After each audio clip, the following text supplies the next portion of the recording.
Babaeng tinuturong third party sa hiwalayang Kobe-Kylie nagsalita na, Kylie sobra lang daw ang pagkaselosa.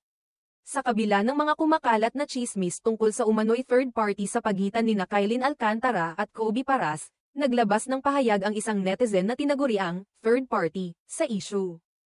Ayon sa kanyang post sa TikTok at Reddit, ikinasal na siya ng 2 taon at walang kinalaman sa relasyon nina Kylie at Kobe.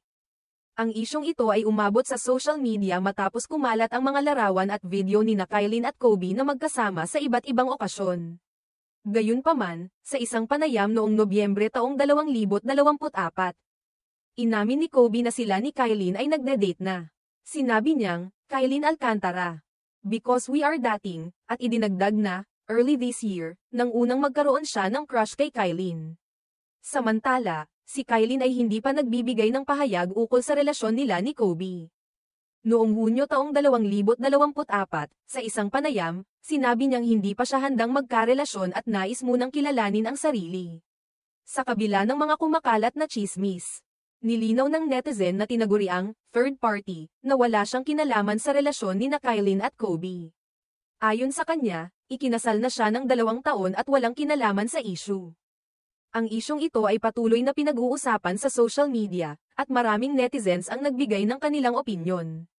May mga nagsasabing walang third party sa pagitan nina Kylie at Kobe. Habang ang iba naman ay nagtataka sa biglaang kumalat na issue. Sipa ng ibang netizen, kung walang apoy walang usok. Unless promo lang to for their proj. Ang oo nyo. Papa Bear already confirmed. The two lovebirds are still together.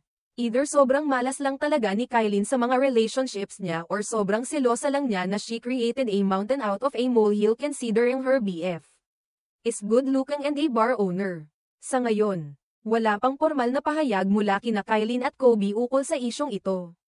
Marami ang umaasa na magkakaroon sila ng pagkakataon na linawin ang kanilang relasyon at tapusin ang mga kumakalat na chismis.